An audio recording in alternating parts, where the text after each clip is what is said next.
Steel City. Is everybody ready to go? Let's proclaim the greatest radio show. Welcome back, Bucko fans. I'm your host, Jim Stella, in studio with J-Dash and Big Easy. Thanks for tuning in to The Spread. Going to talk some Pirate baseball, some trade options for the Buccos if they fall apart, or I guess you would say continue to fall apart, because the last 25, 30 games have not been very good to the Buccos. Yeah, you got to remember, though, they were one of the better teams through the first 8 weeks of the season. They fell off through the final 4 weeks, and a lot of that has to do with injury. So they just got to get healthy, and I think they'll be all right. But if I just keep hearing bridge year. Nah, I'm not going to go that far. I mean, in terms of going from A.J. Burnett as your third starter to maybe a Glass now by the end of the season, I see what they're saying by that, but I'm not going to go out and say that this is a bridge year in terms of turning around from making the playoffs last season to we're a year away.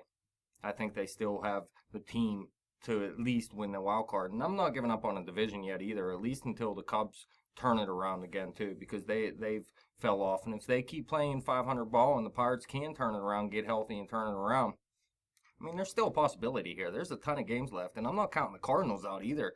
They're who I picked to win this division.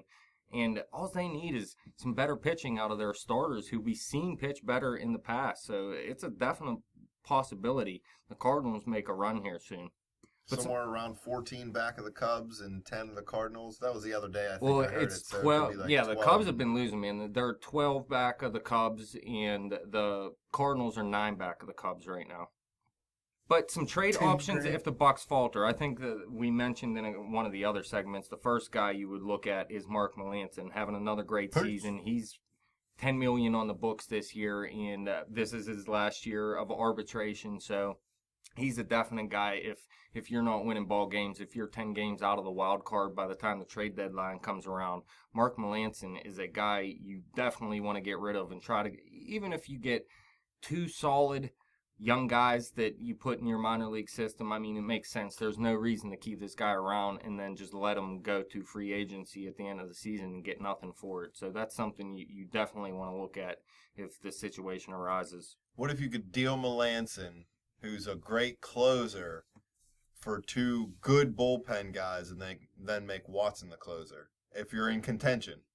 If you're in contention, I wouldn't go that far. I'd have to get more. You don't think the 2-for-1 will If I'm in contention, I mean, if the one's good, really good, obviously, I wouldn't mind it. But I think you could, if you're in contention and you still want to deal Melancon, I think you want to go maybe at that point, if your starting rotation still needs a 5th guy or something, look that way and just fill in with what you got. Whoever you move out of the rotation to put that guy in there, you'd put in and put Watson in at the closer's role, like you were saying. But I wouldn't do it for bullpen. Because we all know the Pirates, I mean, even if they were in the division lead, they're not going to get rid of Melancon. But if they're only slightly contending for the wild card, I think they still a shot that they would deal Melancon. And that's just business of baseball, and that's not just the Pirates. But they're definitely a team that looks at the numbers as far as, money and what they can get in return for guys instead of just letting them walk for nothing. Well, if they're in contention and their bullpen is still playing as bad as it is right now, I don't think there's any way they can think about it because, I mean, that's just going to tear that bullpen apart. But like you said, if they're bringing in other bullpen arms is what your situation was there. But like I said, you got to get more than that if you're in contention and ready to get rid of the reigning closer of the year. 50 saves, I think, last year. Yeah, so, I mean, he has a bunch of saves this year already as well. The next one, well, actually, the next 3.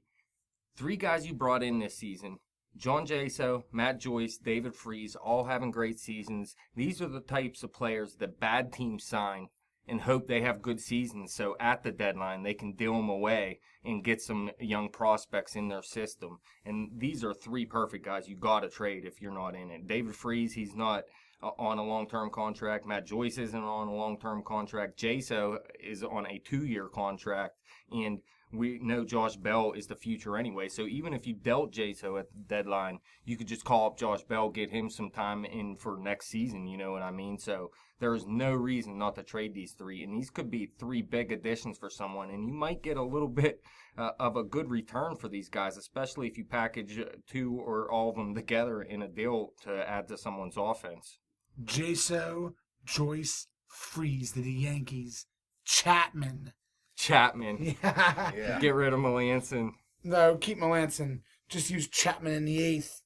Man, that would be a ridiculous bullpen. I don't like that deal, though. I'd rather get something else rather than Chapman. Well, the Yankees are getting somebody. I don't know, man. There's a lot of talk that they might be sellers. I mean, they've been playing a little bit under 500 right now. Are they 500 now? Yeah. So they were worse though. They've been playing a little bit better they're ball. 4th in the division right now.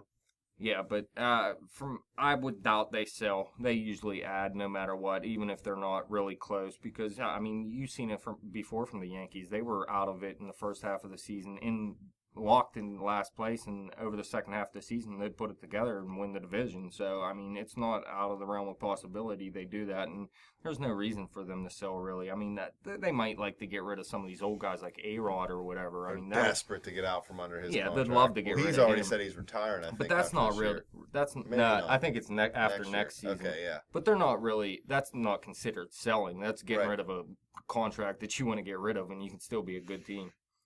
$85 million a year. And then there's one last guy here, and this is the one that everybody is talking about because of Austin Meadows and him getting called up to AAA. Fast track. Andrew McCutchen, his contract is up after the 2018 season, so he has 2 more years after this. But if you wait until after the 2017 season and he has 1 year, if you do it in the off season, I mean the longer you wait, the less you're going to get. So if you did it in 2018 at the All-Star break, you're not going to get very much for him. I mean, you might still get some good return because it's Kutch, but if you did it now or in this off season, you're going to get a large return for him and some serious prospects and some serious talent. And I mean, it's definitely worth it. But I hate to see Kutch go, but you got Polanco and Marte, to me, the 2 best players on this team. And Austin Meadows has been a beast in the minor leagues. He got hit in the face with a ball and broke his orbital bone, and he came back. He started a little slow, but then he went on a 24-game hit streak in Double-A and was straight murdering the ball. Got called up to Triple-A. I think he got hit, triple in his first game and a home run in his second game, and then he lost his streak. But he looks really good, and I mean, I was saying this before the season. This guy looks like he's going to be right there with Polanco and Marte as an elite player, and Koch as well, obviously. But I mean, he's the future for this outfield. So whenever they think it's time to get rid of Kutch, I'd pull the trigger if you can get a serious return. Although I don't think it's going to be at the All-Star break or at the trade deadline or whatever. It's just not going to happen this season. And we've said it a couple times already today. Social media is BS as most of it is, and it's a bunch of morons just saying a bunch of moronic stuff. But it's funny to watch over just the short time we've been doing the show. Everybody in the city loved Kutch. They embraced him. Never would they ever say anything about trading him. And I'm not talking about the intelligent, baseball fan who pays attention to everything. I'm talking about the normal yinzer. And now all of a sudden he struggles, for a few months, and that's all you see on Facebook and on Twitter. They need to trade McCutchen. He's garbage. Bring Meadows up now. McCutchen's the worst outfielder we have. Move him to left field, even if we're going to keep him. I mean, honestly, the worst thing you can do is call him Meadows. The beating he's taking by Pirate fans, it's just amazing how somebody can go from the savior of the franchise, basically, and I mean, maybe not on the level of some other players in other sports or whatever, but Kutch was that first really good player to come to Pittsburgh, sign the deal with Pittsburgh, and then they actually turn it around and start winning some games. So to me, it's just mind-boggling how fans, they just hate him now. I mean, I guess you can hate on him for playing poorly, but you can't hate him because it's been a very small sample size.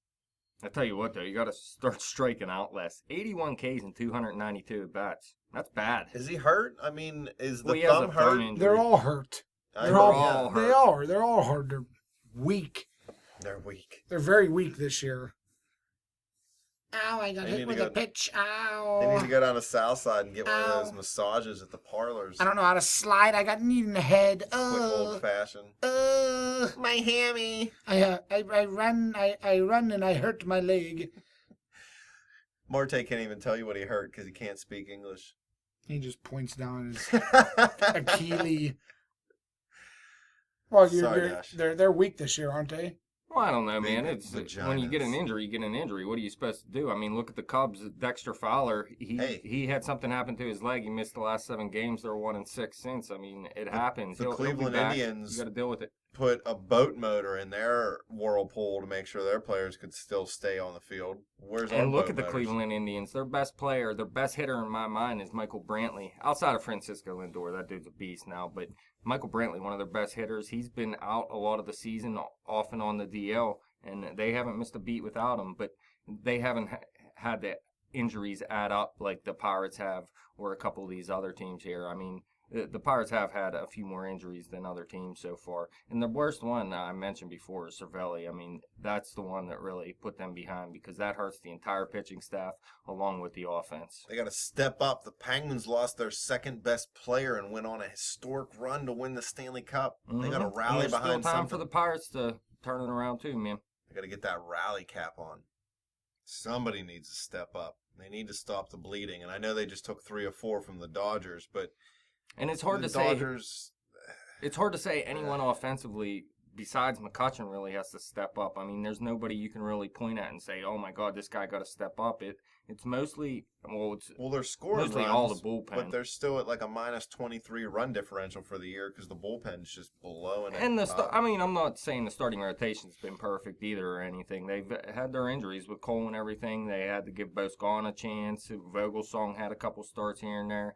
They had their problems or whatever, but got to turn it around, man. Yeah, I mean, it's something you got to deal with. Every team goes through injuries, and the Pirates going through more than others right now. But you got to fight through it and find a way to start at least playing 500 for a little bit until you get your studs back. It's not looking good for them. I don't have a lot of faith in this season. Are there any Major League Baseball teams interested in Jeff Locke? There could possibly kick be him some out. guys. Trade in. Yeah, it depends on how he does up until the All-Star break here. If he goes in with one of those 11 earned runs right before the trade deadline or whatever, you're not going to see much for him. But if he's on a little streak where he has 5 good outings like he has earlier, you might see some interest in him. Get a bullpen guy for Locke. Bring Glasnow up. Let him take the number. But I could see 4 or Locke. 5 I mean, spot. Locke's not expensive or anything. You could throw him in the bullpen too. Mm-hmm. That's pretty much all the guys. Melanson, Jaso, Joyce, Freeze, and Kutch somewhat. Although they're not dealing Kutch, that's just not going to happen yet. I don't think so either. But they're not going to break apart no matter what. If they fall apart here, if they didn't win one game until the trade deadline, they're not going to break apart their core. Fans, follow us on Twitter at bet_the_spread. Follow me on Twitter at betjimthewin. Check out the Facebook page at facebook.com/betthespread. Let us know what you think the Buccos are going to do. Keep coming back to YouTube. Keep clicking subscribe. Keep listening. I don't even know how many subscribers we have. It's like 5 billion.